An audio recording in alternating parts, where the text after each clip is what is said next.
안녕하십니까. 오피니언 리더들이 보는 신문 Y타임스 뉴스의 주북일입니다. 오늘의 뉴스입니다. 미국의 북핵 협상 수석 대표를 맡고 있는 스티븐 비건 미국 국무부 부장관 겸 대북정책 특별대표가 7일 방한하죠. 그런데 이 7일에 맞춰서 북한은 대놓고 다시 한번 명백히 하는데 우리는 미국 사람들과 마주 앉을 생각이 없다라고 대화 거부 입장을 밝혔습니다. 북한 외무성 권정근 미국 담당 국장은 7일 아침 일찍 조선중앙통신을 통해서 발표한 담화에서 이 한국 측의 중재자 역할 재추진을 비난하면서 이같이 말을 한 겁니다. 권 국장은 담화에서 이런 말을 했습니다. 때 아닌 때에 떠오른 조미 순회회담, 미북 정상회담을 말하는 거죠. 이 조미 순회회담설과 관련해 얼마 전 우리 외무성 제1부상 최선희를 말하는 겁니다. 이 제1부상은 담화를 통하여 명백한 입장을 발표하였다. 이렇게 말하면서 담화에서는 때도 모르고 또다시 조미 순회회담 중재 의사를 밝힌 오지랖이 넓은 사람, 이 누군지 아시겠죠? 이 오지랖이 넓은 사람에 대해서도 언급하였다라고 했습니다. 이것은 지난 4일날 긴 말할 것도 없이 저들의 정치 위기, 그러니까 미북 대화를 저들의 정치적 위기를 다뤄 나가기 위한 도구로밖에 여기지 않는 미국과는 마주 앉을 필요가 없다라고 밝힌 이 최선희 외무성 제1부상의 담화 내용을 언급한 것으로 보입니다. 그러니까 문재인 정부가 중재자 역할을 재추진하는 것에 대해서 강력하게 비판을 한 셈입니다. 아울러 지난달 30일 날 열린 한국과 EU, 유럽연합 정상회담이죠. 화상으로 했는데 이 정상회담에서 문재인 대통령이 이런 말을 했죠. 미국의 대선 전에 북미 간 대화 노력이 한 번 더 추진될 필요가 있다라고 발언한 바로 이 문재인 대통령에 대해서 오지랖이 넓은 사람이라고 빗대면서 직접적으로 비난한 겁니다.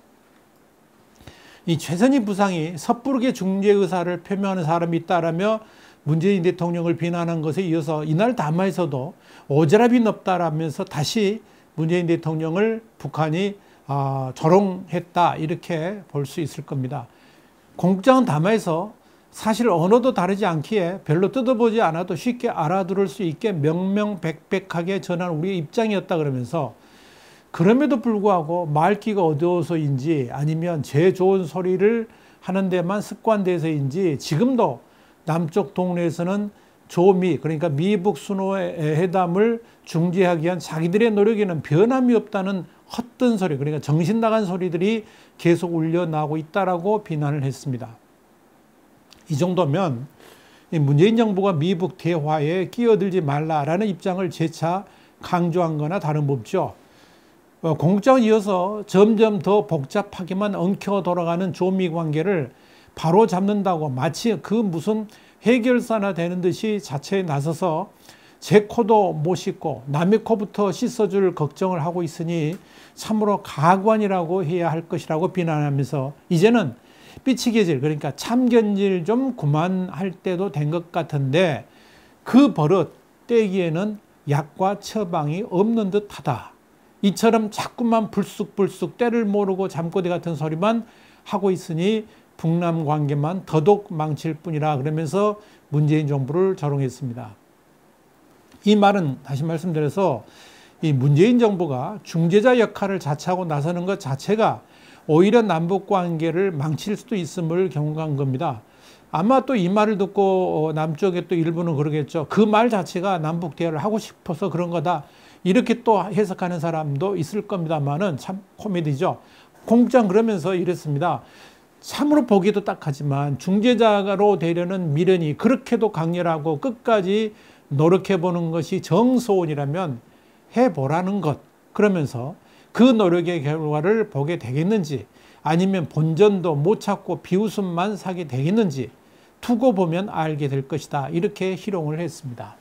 한편 스티븐 비건 부장관은 7일 오후에 군용기를 타고 경기도 오산 공군기지를 통해서 2박 3일 일정으로 방한해서 강경화 외교부 장관 그리고 우리 측 고위 당국자들하고 연쇄 회동을 가질 예정입니다.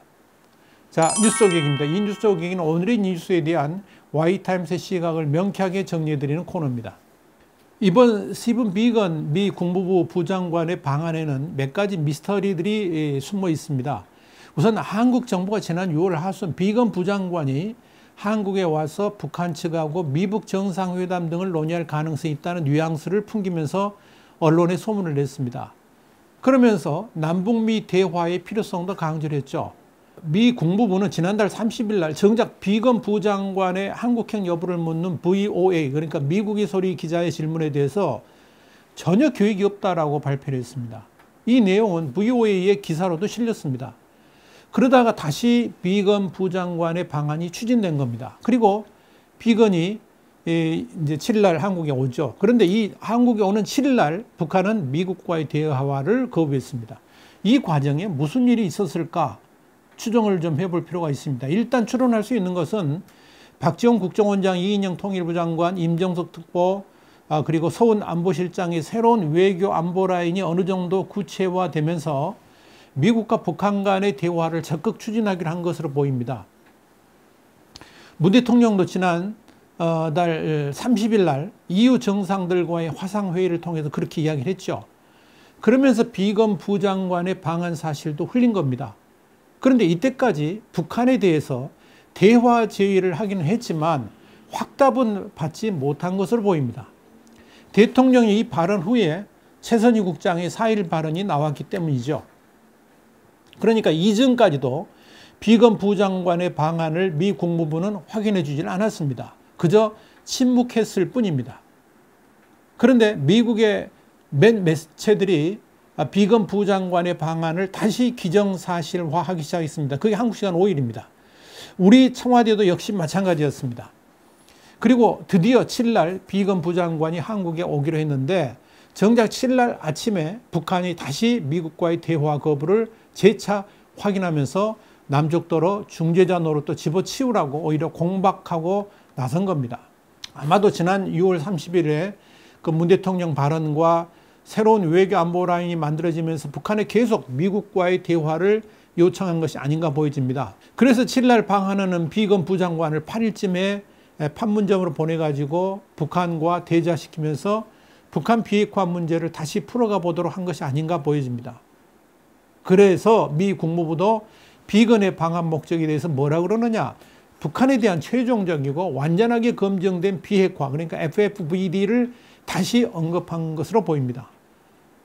그러니까 그냥 새로운 외교 안보 진영을 만나러 온다 이게 아니고 분명한 비핵화를 이야기했거든요. 이 말은 지난달 말까지도 북한과의 협상 계획이 전혀 잡히지 않았기 때문에 미국 국무부가 비건의 방한 일정에 대해 확인해 주지 않았습니다. 그런데 7월 초 들면서 다시 이제 협상 가능성을 한국 정부가 통보해 주니까, 그러니까 이제 한국 정부가 북한에 이런 사항을 요청했고 북한의 대답을 기다리고 있다. 아마 그렇게 이야기했겠죠. 그러면서 한국 정부의 중재 역할을 다시 한번 미국이 믿어보기로 하고 비건이 한국에 온 것이 아닌가 이렇게 판단이 됩니다. 미 국무부가 공식 성명에서 약 12개월 만에 이 FFVD를 언급한 것도 이런 배경에서 이루어진 것이 아닌가 이렇게 보여집니다. 그런데 7일 북한은 결정적으로 다시 한번 한국 측의 중재를 거부했습니다. 그것도 비건이 한국에 오는 당일날 이미 비행기를 타고 태평양 상공을 날고 있을 그 시간에 미국과 대화하지 않겠다 이렇게 통보하면서 미국과 한국을 동시에 엿먹인 것입니다. 결국 문재인 정권이 추진하는 미국 대선 전 미북 정상회담 추진도 이번 일을 계기로 완전히 물 건너갔고요. 문재인 정부의 대북 협상력이 완전히 바닥이라는 것, 협상력 자체가 아예 없다는 것도 이번에 또다시 입증된 셈입니다. 이건 아무리 북한과 친한 인물들, 그러니까 임종석이네 박지원이네 하는 인물들이 외교 안보 진영으로 포진된다 할지라도 약발도 없을 것이고 또다시 미국을 희망 고문하면서 결국은 외교적 사기로 흘러갈 가능성이 많다는 걸 보여줬다라고 평가할 수 있을 겁니다. 와이타임스 뉴스였습니다. 이어지는 뉴스 한 줄 평 꼭 보시기 바랍니다. 다음 시간에 더 핫한 뉴스로 여러분을 찾아뵙겠습니다. 감사합니다.